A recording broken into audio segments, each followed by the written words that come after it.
नमस्कार।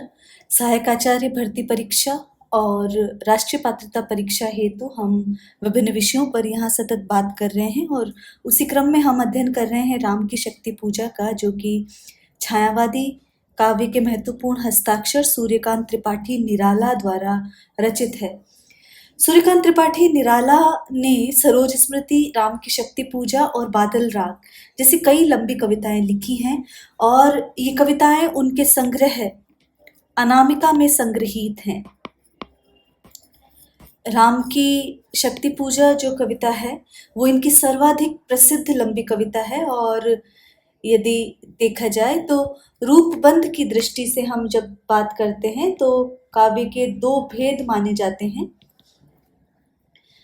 जो श्रव्य काव्य और दृश्य काव्य।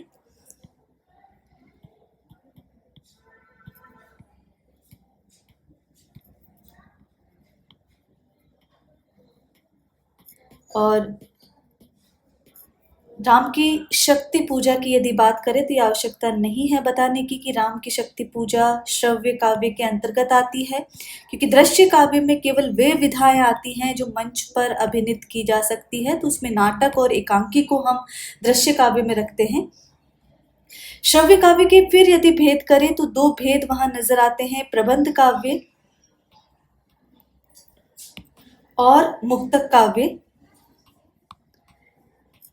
राम की शक्ति पूजा जब हम देखते हैं तो एक पूरी कथा का निर्वहन उस कविता में होता है, इसलिए ये प्रबंध काव्य की श्रेणी में ये रचना रखी जाती है। प्रबंध काव्य के फिर दो भेद होते हैं, जिसमें महाकाव्य और खंड काव्य, इन दो भेदों में रखा जा सकता है, महाकाव्य और खंड काव्य। जब हम देखते हैं तो महाकाव्य में संपूर्ण जीवन का चित्रण होता है, जबकि खंड काव्य में जीवन के किसी एक पक्ष का चित्रण होता है। तो जीवन के किसी एक पक्ष का चित्रण होने के कारण राम की शक्ति पूजा प्रबंधात्मक खंड काव्य की श्रेणी में रखी जाती है। तो ये एक तथ्य यहाँ पर स्पष्ट होता है। लेकिन ये एक ऐसा खंड काव्य है जिसमें महाकाव्य की गरिमा के दर्शन होते हैं और इसीलिए ये एक महत्वपूर्ण कृति बन जाती है। राम की शक्ति पूजा की बात करें तो राम की शक्ति पूजा की कथा को हम 5 भागों में बांट सकते हैं। पहला भाग युद्ध क्षेत्र से लेकर राम की सेना के लौटने तक, दूसरा सुमेरु पर्वत पर सभा के आयोजन से लेकर अपनी असफलता के कारण श्री राम की निराशा तक, तीसरा पवन सुत हनुमान के क्षुब्ध होने से लेकर आकाश में उड़ने और फिर धरती तक आने तक, और चतुर्थ विभीषण और जाम्बवान द्वारा उद्बोधन और परामर्श दिए जाने तक, और पांचवी और अंतिम राम द्वारा शक्ति की उपासना और उसमें सिद्धि प्राप्त होने तक। तो इन 5 भागों में राम की शक्ति पूजा को हम विभाजित कर सकते हैं। प्रबंधात्मक कृति कहा है हमने, तो इसकी कथानक की जब हम बात करते हैं तो कथानक महाकाव्योचित है, जैसा कि हमने कहा। संबद्धता नजर आती है इसमें।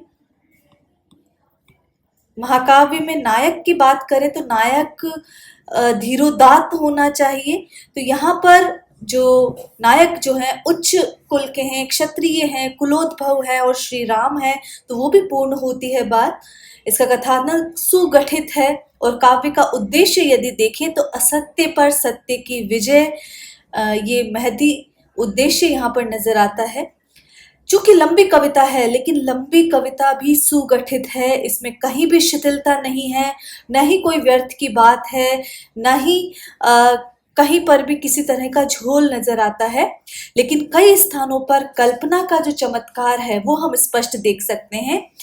वातावरण के चित्र को यथार्थ रूप प्रदान करने में कवि ने अभूतपूर्व कौशल का परिचय दिया है। अंधकार को कवि ने वास्तविक और प्रतीक दोनों रूपों में ग्रहण किया है। और यदि ये कहें कि राम की शक्ति पूजा एक आस्थावान कवि की आशावादी रचना है तो ये सत्य ही है। तो राम की शक्ति पूजा में भाव, विचार, कल्पना और कला का सुखद समन्वय देखने को मिलता है और रूपबंध की दृष्टि से इसमें महाकाव्य के समस्त गुण दिखाई देते हैं। हम पहले पद की बात कर चुके थे, हम आगे पढ़ते हैं। अनिमेष राम विश्व जिद्दिवय, शरभंग भाव विद्धांग बद्ध, कोदंड मुष्टिखर रुधिर स्राव।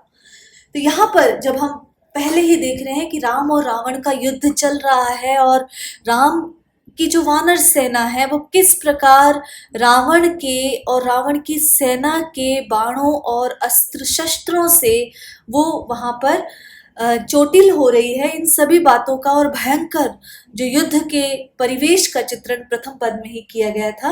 यहाँ पर ये कह रहे हैं अनिमेष राम विश्वजित दिव्य।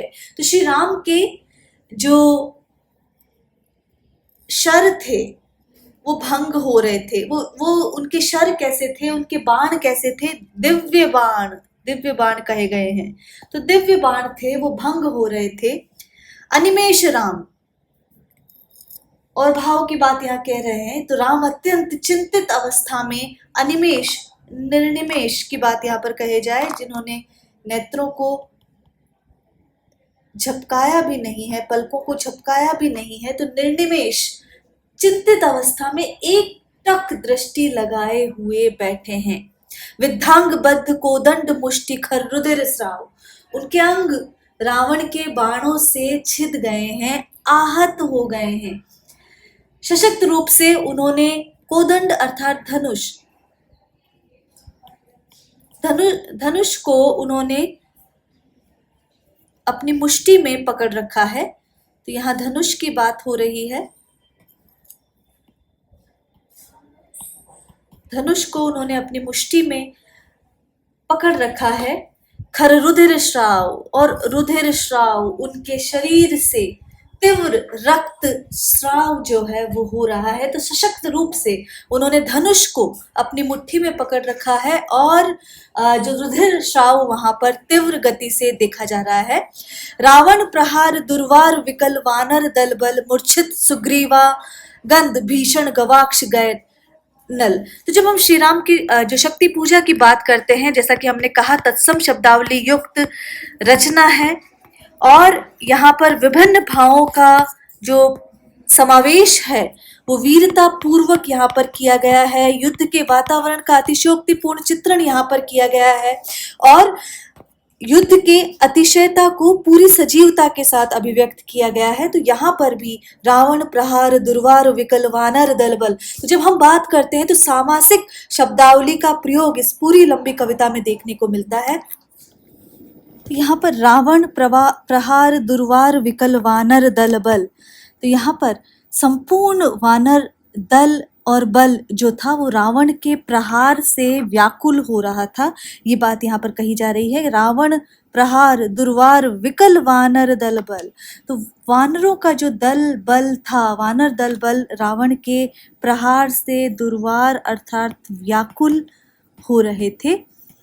मूर्छित सुग्रीवांगद, सुग्रीव और अंगद, भीषण गवाक्ष गयनल, तो यहाँ पर इसके अलावा जो प्रमुख सेनापति जो थे जिसमें सुग्रीव और अंगद और विभीषण जो शामिल थे, वो सभी के सब, नल जो शामिल थे वो सभी के सब मूर्छित हो गए थे।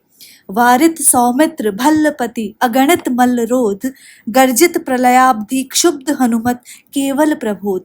तो रावण की बात की जाए तो रावण ने अपने युद्ध से सौमित्र और भल्लपति अर्थात जामवंत को अपनी शक्ति से रोक दिया है। रोध अर्थात रोक दिया है। गर्जित प्रलयाब्धि क्षुब्ध हनुमत केवल प्रबोध, और वीरों का समंदर भी, वीरता का जो समंदर है वो क्षुब्ध होकर शांत हो गया है। जितने भी प्रकारांतर से अर्थ है, जितने भी जो वीर सैनिक है वहां पर, वीर सेनापति जो हैं वो शांत हो गए हैं, वो एक तरह से परास्त हो गए हैं। केवल प्रबोध, क्षुब्ध प्रलयाब्धि क्षुब्ध हनुमत केवल प्रबोध, और केवल हनुमान ही प्रबोधित अर्थात जागे हुए हैं, ये यहाँ पर कहना चाह रहे हैं। गर्जित प्रलयाब्धि क्षुब्ध, तो यहाँ पर यह है कि वीरों का समुद्र क्षुब्ध अर्थात शांत हो गया है, वो परास्त हो गया है एक तरह से, ये बात यहाँ पर कही जा रही है। उद्विग्नित वहनी भीम पर्वत कपिचतुः प्रहर जानकी भीरु उर आशा भर रावण संवर।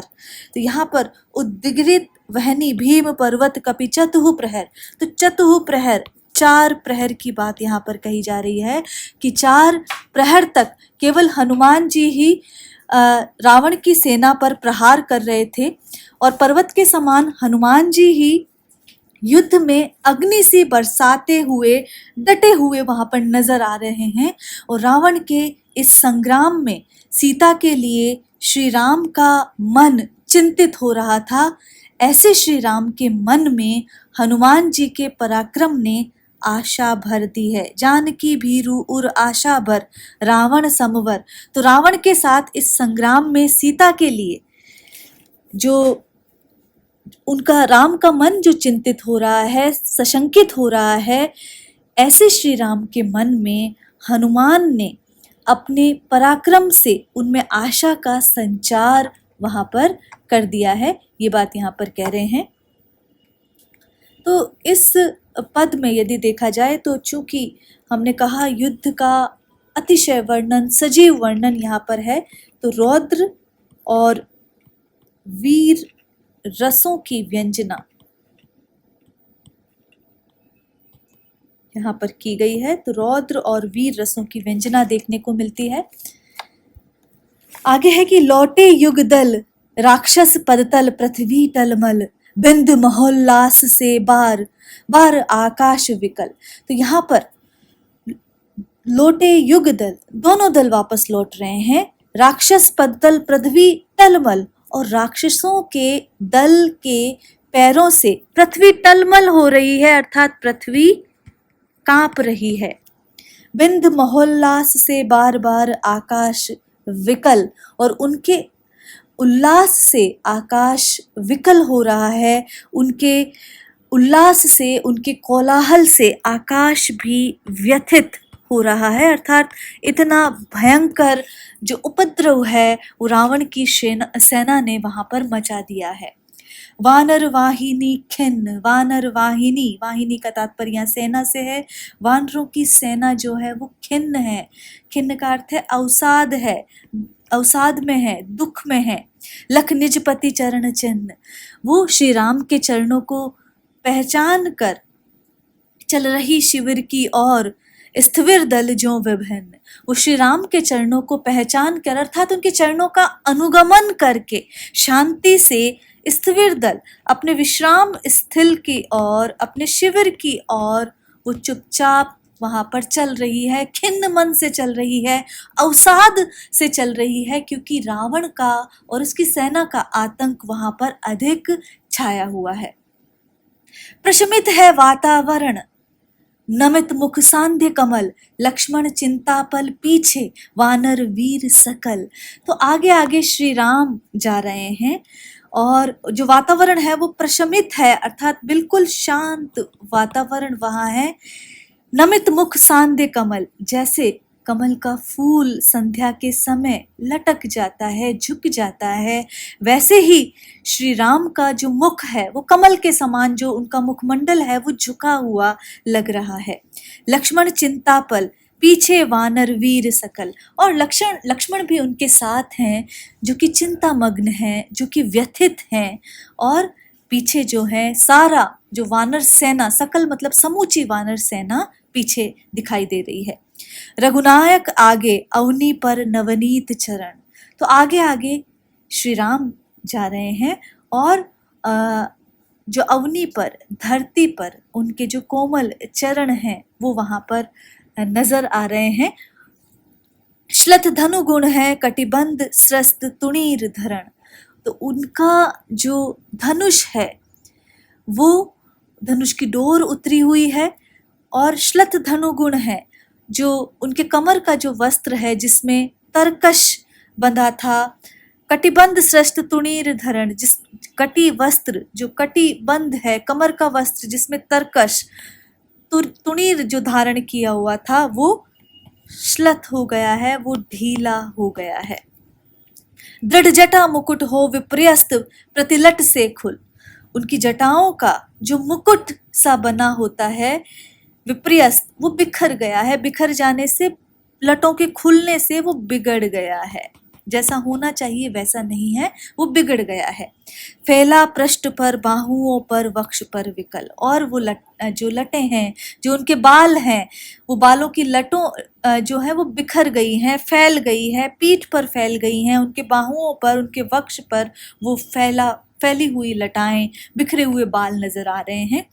उतरा जो दुर्गम पर्वत पर नैशांधकार, जैसा किसी पर्वत पर अंधकार छा गया है, चमकती दूर ताराएं जो हों कहीं पर, और राम के नेत्र छोटे छोटे तारों के समान वहां पर नजर आ रहे थे उन बालों के बीच में, जैसे किसी पर्वत पर अंधकार छा गया हो और राम के नेत्र वहां पर छोटे छोटे तारों के समान टिमटिमाते हुए नजर आ रहे थे।